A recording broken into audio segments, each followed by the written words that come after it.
I'm in love with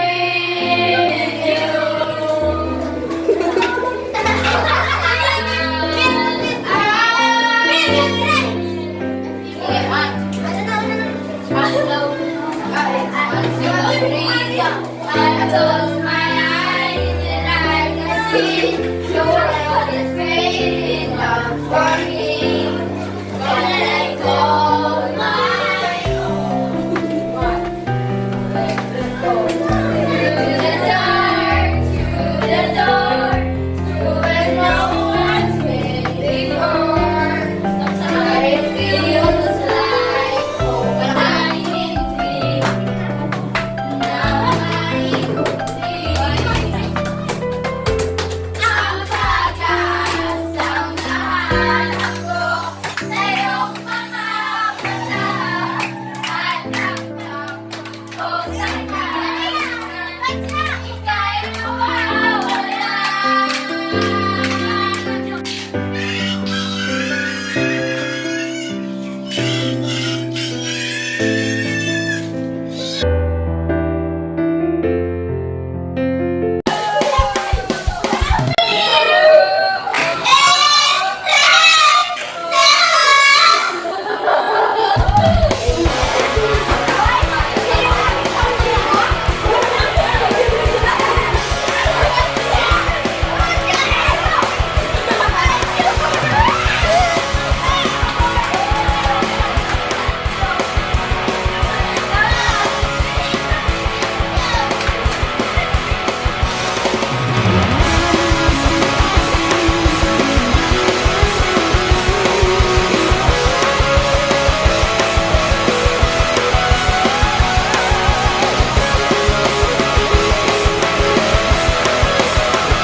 Aiden.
Ano? Yung memories na kay Ate Sofia.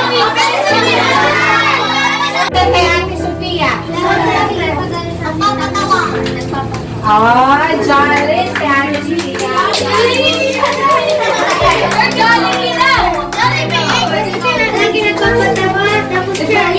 Sofia. Ay, nako.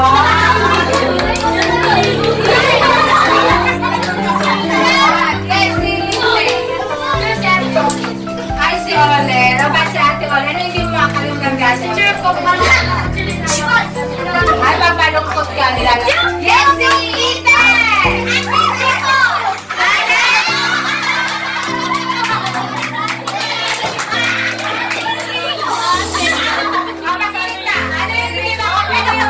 Hindi makakalimutan ni Ethan kay Enrico.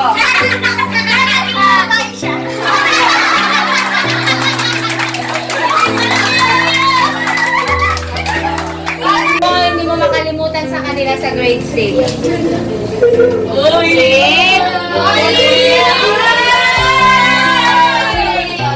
Sino?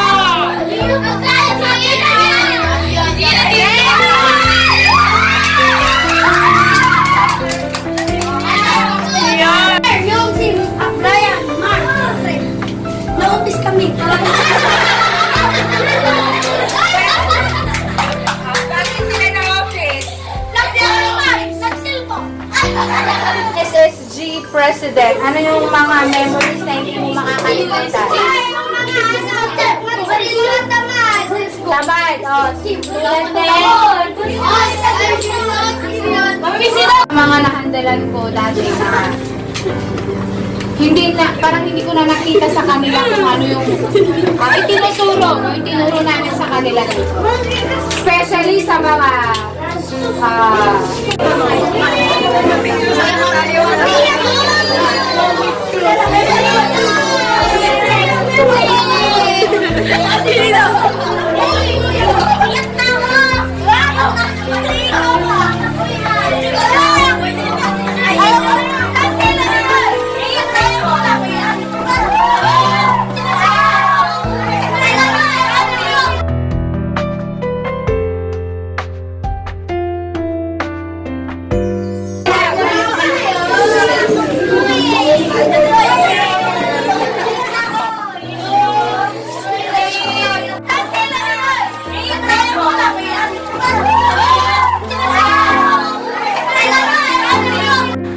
I was 4 years old when I started my journey in Eagles Nest Christian Academy. That was year 2012. I met new friends and best teachers. I found new best buddy or BFF in the person of Mia. She's my bestie. And to my other friends, alam niyo na kung sino-sino kayo. Thank you for the friendship, love, and Christ that we had shared. To the admin and teachers, thank you for the teachings, guidance, and love. Thank you for the excellent learnings that you have taught to everyone. Thank you, Enka, for giving me the chance and trusting me to experience for being once a host last year. Pinatunayan niyo po sa akin na tunay na magagaling ang mga mentors ng Enka. 15 to 20 years from now, ay magkikita-kita at babalik tayo dito para pasalamatan uli kayo dahil kayo ang naging daan upang maabot namin ang aming mga pangarap sa buhay. With that, thank you, teachers. You are our second mothers. Thank you for molding our young minds, how to be an excellent learners. To my family, especially my parents and kuya. Salamat po sa inyo. Kayo po ang tunay na nagpadama ng pagmamahal at kung gaano kahalaga ang mag-aral. Salamat po, Mami, sa walang sawang pagtuturo at pagkakait sa akin. Salamat sa aking dati na kahit malayo ay laging andyan para magbigay ng payo kung nalulungkot ako. Through video call. Salamat sa iyo dahil di ka nagkamali ng pagpili sa aking school. To our class advisor, Cherjeline Cotoman. Salamat po sa 2 buwan na pagtuturo at pagmamahal sa amin. Ipinakita niyo na di lang kayo mentors, kundi isang kaibigan. I love you po, teacher. Thank you po sa mga naging teachers ko sa Eagles Nest Christian Academy. Thank you din po sa sakripisyong ginawa niyo para sa amin. Di ko po kayo makakalimutan and God bless po. Thank you very much for your love, support, and encouragement. I would be where I am today without friends, teachers, and family like you. Love you, Mama and Papa. Thank you for everything. Una sa lahat, gusto kong pasalamatan ang ating Diyos at salamat na rin sa aking mga magulang dahil pinag-aral ako dito sa Eagles Nest Christian Academy. At salamat na rin po dahil tinuruan niyo po kami ng magandang asal. At salamat na rin po sa aming mga guro sa pagtuturo sa amin. Thank you. Magandang araw po sa ating lahat. Ako po si Dendarel S. Cantor. Unang-una sa lahat, ako ay napapasalamat sa aking mga pamilya dahil sila ang sakripisyo upang mapaaral ako. At laging nila akong sinusuportahan. Humihingi ako ng tawad sa mga kasalanan ko at kakulitan ko. Napapasalamat din ako sa aking mga guro sa walang sawang pagtuturo sa amin at pag-iintindi sa amin dahil kami ay mga pasaway. Napapasalamat din ako sa aking mga kaklase dahil nandiyan sila tuwing may kailangan ako. Nandiyan sila tuwing malungkot ako. Sila ang nagpapasaya sa akin. Thanks for good memories, everyone. Goodbye.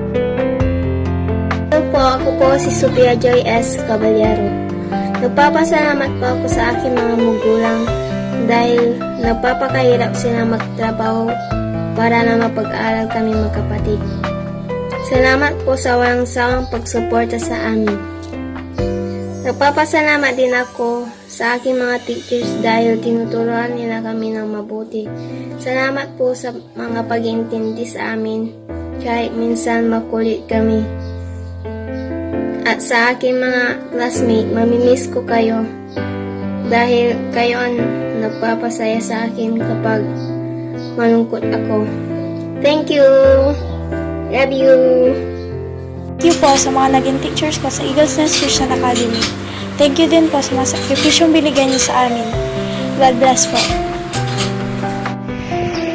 Blessed day to all. First, I want to thank the Lord for His unceasing grace and guidance to me. To my parents, Mr. Ricky Montoya and Anisel Montoya. Thank you, Mama and Papa. Despite your tight budget, you never complained about the cost of my education. Magkapag-aral lang kami sa magandang paaralan. Today, I feel so honored to be graduating from Eagles Nest Christian Academy and Foundational Learning Center. Being second honor with high honors, this achievement would not have been possible without your support. Both emotional and financial, you have given me the greatest gift of all, an education. Thank you so much for believing in me. You are the best parents in the world, and I owe my success to you. For my teachers, for their immeasurable dedication. I consider ENCA teachers not only the best teachers, but also the best mentors. I learned a lot in your class because you took the extra time to explain things clearly.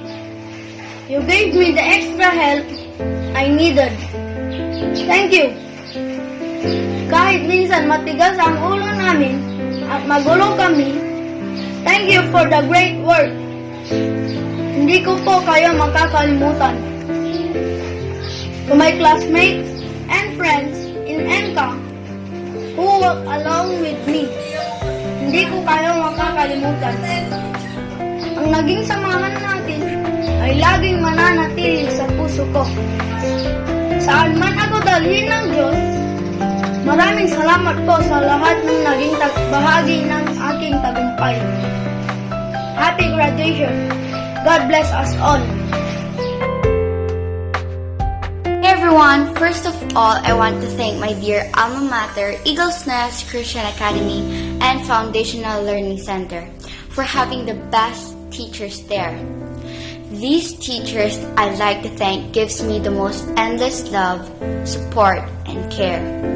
My past and present teachers and my current advisor, Teacher Jeline Gutoman, whose person is always there to share godly words just to make you feel better and motivated.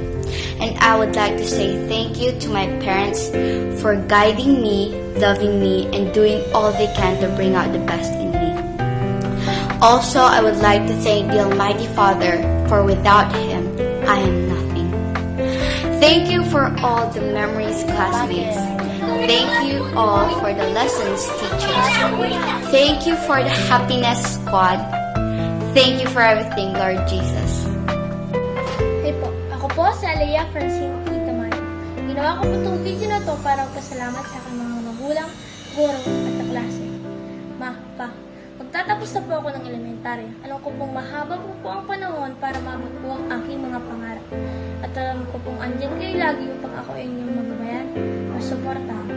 Nagpapasalamat po ako din. Salamat po sa oras, pagmamahal, suporta at sa maraming sakripisyo. Ma, pinapangako ko po na makakapagtapos po ako ng pag-aaral. Hindi man po ako ganun katalino, pero gagawin ko po yung best ko. Ma, pa, alam ko po na alam niyo na hindi po ako siyang na tao, pero mahal ko po kayo. Sa aking mga guro, salamat po sa inyong presensya. Alam ko po na kami ang pinakamaingay, magulo at kasabay na estudyante ng India. Pero huwag po kayong mag-alala. Dahil hindi po namin kayo makakalimutan kapag kami po ay nagtapos na ng kolehiyo. Sa lahat po ng guro ng Enka family, buos po ako nagpapasalamat at miss ko po kayo. Sa aking magugulo ka klase, dadaan ko na lang sa tula ang aking pamamaalam. Title po ng tulang ito ay Kaibigan, Kaklase, Kapatid by Emma Ray Santos. Kaibigan, kaklase at kapatid, itong uri ng taong natagpuan ko. Sa 6 na taon na inilaga ko sa paralan na ito, nang salumuha ng iba't ibang tao na may kanya-kanyang kwento. Magkamuman ng stano, mababa man ang grado, bagsak, pasado, pare-parehas ng tao. Estudyante na nag-aaral at nagpupuro sa iyo. Ikaw, ako, sila, tayo. Hindi ligid sa kalaman. Sa loob nitong maliit na silid, may matatawag na kaibigan. Bessie, bro, tropa, ano man ang tawag mo sa kanila aminin mo? Sila yung tinutulong mo, mga kapatid. Sa loob nitong maliit na silid, na isang tahanan na akong ating may tuturing. Sino nga ang mag-aakala? Nandito pala sa skalahan, yung matatagpuan ng pamilyang hindi mo inaasahan. Pamilyang binubo, mga kapatid, at sa katerbang mga kaibigan, handang makinig sa lahat ng iyong kahibangan kahit na ang iyong mga sinasabi ay walang patutunguhan kaklase. Handa kang sumahan at sabayan sa lahat ng pupuntahan, kahit dyan lang yan sa labas, sa maliit na tindahan at mga kapatid na masasandalan kapag sila ay na sa bawat pagsubok na dumadaan, sila yung magsasabing na kaya mo yung lampasan. Nandyan sila palagi at handa kang tulungan. Hindi ka naliyon kapag ikay nahihirapan. Dahil ikay kanila pang dadamahan sa inyong pinagdadaan. Kasi alam nila, kailangan mo sila. Sila yung mga taong paglalabasan mo ng hinanakit mo sa mundo, problema sa bahay, yung pagsasabihin mo ng bagsak na naman ako sa quiz, sa report, o sa test man yan. Kasi hindi mo kayang sabihin ito sa pamilya mo. Sila yung mga tao makikinig sa lahat ng problema mo. Yung mga tao handang sumursiyo kapag nagkamali ka sa entablado. Sila yung mga taong kasama mo. Sa lungkot at tigaya. Sa hirap at saya. Kaibigan, kapatid ang turingan sa bawat member nitong pamilya kasi ganoon lang dapat, di ba? Walang maiiwang mag-isa. Lahat tayo sama-sama. Oo, minsan nagkakaroon ng away at tampuhan. Nagkakaroon ng hindi pagkakunawaan at minsan nagkakasakitan. Sa salita man nagawa, pero man o sinadya, nakakasakit ka rin. Pero sa bandang huli, papaliwalain. Kasi ang tunay na kaibigan patatawarin. Wala namang problema ang hindi na susolusyonan. At kayang itaan sa maayos na usapan, hindi yung mananahimik na lang, tapos wala nang pansin. Huwag naman ganun. Dahil sa ano't naman, kaibigan mo pa rin yan. Marami na kayong pinagdaanan. Sumubok na ng panahon ang iyong pagsumahan. Kaya alam ko na alam mo na matibay yan. Kahit lumipas man ang mahabang panahon, isa yan sa mga bagay na hindi magbabago. Ang ating pagkakaibigan na binuo dito sa elementarya. Sa hinaba-haba ng sinabi ko, isang bagay lang naman ang nais kong sabihin sa inyo. Una, nais ko sabihin kung gaano ako masaya at kalungkot sa nararapit nating pagtatapos dito sa elementarya. Salamat dahil kayo ang naging kaibigan ko, naging kapatid ko sa loob ng aming 6 na taon. Masaya ako kasi kasama ko kayo sa lahat ng mga kalokohang ginagawa ko dito. Pasensya na ako minsan. Malakas ako magbiro pero ang nais ko lang naman ay patawa ko kayo. Kilala niyo naman ako, diba? Kasi nasa bawat pagtayo ko dito, napapatawa ko ang bawat isa sa inyo. At ang mga tawa niyo ang nagbibigay ng lakas ng loob sa akin para magawa yung mga dapat kong gawin. Yung report ko, I miss ko yun. I miss ko. Kaya lalo yung mga tropa ko, nakasama ko sa lahat ng mga kalokohang ginagawa ko dito. Pangalawa, salamat ng marami sa bawat araw na kayo'y naging parte ng buhay ko. Pangatlo, salamat sa bawat ngiti at tawa niyo. Babaunin ko yon hanggang sa aking pagtanda. Hanggang sa muli nating pagkikita, kaibigan, kaklase, kapatid. 3 uri ng tao ang natagpuan ko. Sa 6 na taon na inilaga ko sa paaralan na ito, na sa aming pagtatapos, makakasalumuha ng mga bagong tao at baong mga kwento na nagmula sa mga taong naging parte ng buhay ko. At iyon ang kayo, ang naging kaklase ko dito sa elementarya. Miss ko yung Enricong laging may dalang Barbie. Miss ko yung Darren na laging maaga tapos tatapat sa aircon. Miss ko yung Juderick na maingay na pilosopo. Miss ko yung Matthew yung laging napapagalitan. Miss ko yung Brandon na tahimik pero gamer. Miss ko yung Sofia na masaya kasama. Miss ko yung Olin na sweet. Miss ko yung Chloe na tawa ng tawa. Miss ko yung Gion na human national bookstore ng grade 6. Miss ko yung Mia ang English translator. Miss ko yung Shikai nang di makatakbo kaya nananakit ng bag. Miss ko yung boses at candy ni Teacher Hannah. Miss ko yung pagtaas ng kilay ni Teacher Aaron. Miss ko yung kukat at pagka-strict ni Teacher Alex. Miss ko yung pagka-mahindi ni Teacher Jonah. Miss ko yung pagka-strict ni Teacher Jillian. Miss ko yung Teacher Rosemary na kapag sa klase strict pero pag break time na masayahin. Miss ko yung Teacher Nida na savage pero kayang sumabay sa trip. Miss ko yung pagluluto namin ni Teacher Jenica. Miss ko yung picnic kapag chapel time namin nila Teacher Ermina at Teacher Carl. Miss ko yung Teacher Jirin na kapag andyan na, nagsisitulungan ng grade 6. Miss sila Teacher Winnie at Teacher Monique na lagi kaming tinutulungan. Miss ko yung may bigla-bigla na nasisigaw ng estudyante. Miss ko yung may papasok sa room tapos kung makabukas ng pinto parang iganti yung papasok. Miss ko yung mga magpipicturan tapos may magpupulbo, magsusuklay, maglilit, tapos may magpapabango. Miss ko yung biglang tago ng phone kasi nandiyan na yung teachers. Miss ko yung mga laging natutulog sa room kapag break time. Miss ko yung mga mukhang nalugi kasi big D pinaglaro. Miss ko yung ubusan ng alcohol, partida, wala pang corona nun. Miss ko yung nagtuturan kung sino sa harap nakaplag sa ceremony. Miss ko yung mga taong uwing-uwi na pero kailangan pa rin magsulat ng diary.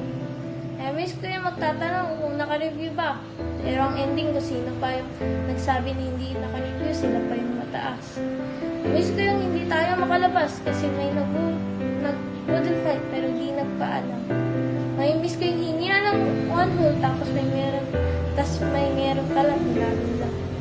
Miss ko yung mga taguan ng gamit tapos kung sino tumatawa siya nagtago. Miss ko yung nag-aaway dahil sa electric fan. Miss ko yung parinigan sa room. Miss ko yung magtuturan kung sino maghugas ng baso. Miss ko yung walaan ng ballpen. Miss ko yung nagungunan tayo sa pagsusulat. Miss ko yung mga nagta-teleport kapag cleaners o ayos silang yung upuan. Miss ko yung mga tawagan natin. Miss ko yung nagtatanong kung may copy ba nung ganito, ganyan, sa GC tapos 1 month pa bago mag-reply. Miss ko yung lagi kayong mapapagalitan kasi ang ingay daw namin. Siyempre, mas miss ko yung mga kapatid ko. Miss ko kayo. Salamat sa 6 na taon. Salamat sa mga may narayan. Salamat dahil kayo yung naging kaklase ko. Nag-graduate na tayo, pakabait na kayo. Marami sa akin nagbibisita tayo sa NK. Hindi biglang estudyante mo ay isang doktor, nurse, teacher, engineer, architect, at marami pang iba. Sana pag natupad na ang mga pangarap natin, walang kalimutan ha. Miss ko kayo, sobra. Alam ko ngayon yun ang maririnig mula sa akin, pero mahal ko kayo. Sa mga tao po na nabanggit ko dito, sobra po ako nagpapasalamat dahil nakilala ko kayo. Sa mga taong susunod, ng mga student, paingatan school namin ha. Kasi andun lahat ng memories namin. Sana gumawa din kayo ng memories doon. Pag kalokohan, mas masaya. Enjoy nyo lang. Pero kahit anong kalokohan, wag nyo itadami ang teachers. Kapag klase. Kapag tawanan. Asaran. Walang magpipikon ha. Gawa lang kayo memories. Happy memories. To all my teachers and classmates. Miss ko po kayo lahat. Hindi pa po ito ang wakas. Nagsisimula po lamang kami. Hanggang sa susunod natin pagkikita. Muli, ako po sa Leah Francine T. Tamal. Magpapaalam.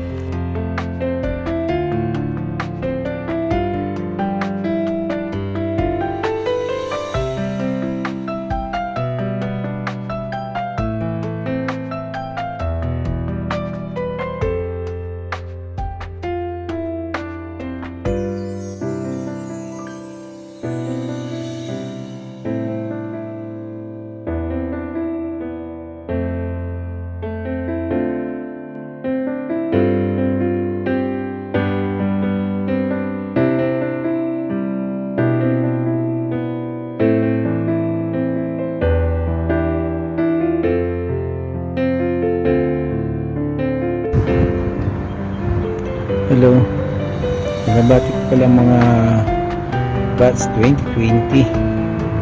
Happy graduation sa inyo. Sa aming anak, si Gion, happy graduation anak. Congrats. Sinsya na, di nakauwi si daddy dahil kay COVID.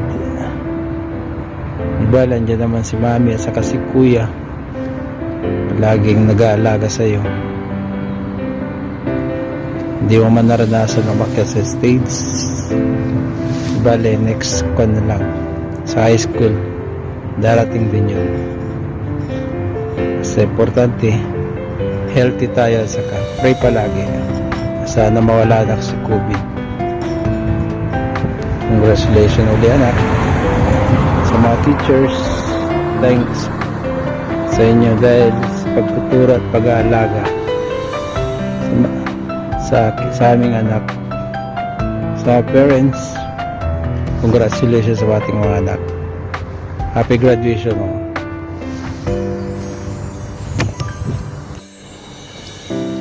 I just want you to know that we are so happy and proud of you. You made it, anak. Congratulations. How time flies. It's now your graduation day. It seems like it was only yesterday when you had your first day in school as a kindergarten. I still remember that day. We were all emotional and excited for you. We are so happy seeing you meet different people and making friends in your own way. You never fail to make us proud and happy. Seeing you work hard and achieve high grades in all your subjects make us more proud that you understand the value of education. Me and your mama can explain how happy and proud we are in all your achievements. Even if we don't get the chance to march on stage because of unexpected circumstances, it does not affect how proud we are as your family, as we witness your dedication and hard work in school. We wish you all the best in your next level, and we will make sure to support you all the way to achieve your dreams. As always tell you, ranking or being the top in your class will not matter. The important thing is you are learning from your teachers and applying it in your daily life. Don't stop dreaming. Education is not a competition. It is about what you learn. Prayers and blessings on your graduation and for your future. Again, congratulations and we love you. Hi Chloe, happy graduation, congratulations sa'yo. Proud na proud si mama sa'yo. Tsaka lagi mo tatandaan, nandito lagi ako para sa'yo.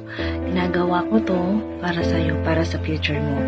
Alam ko namang naiintindihan mo na kahit malayo ako at wala ako dyan sa graduation mo, sana maintindihan mo lahat. Mahal na mahal ka ni mama. Mahal na mahal kita at lahat ng gusto mong gawin at susuportahan kita. Nandito lagi si mama sa'yo. Love you, miss na kita, at mag-aral kang mabuti. Ingat lagi. Purihin ang Panginoong Diyos sa buhay mo, anak, dahil ikaw ay nakapagtapos na ng grade 6 at tunay nga na napakabuti ng Diyos sa iyong buhay.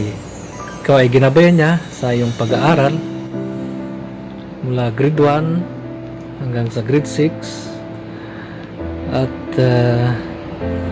nandito lang kami ni mama mo na laging susuporta sa iyo sa lahat ng iyong pag-aaral at lagi mong tatandaan na mahal ka namin ng iyong mama at gagawin namin ang lahat para makapagtapos ka sa pag-aaral mo at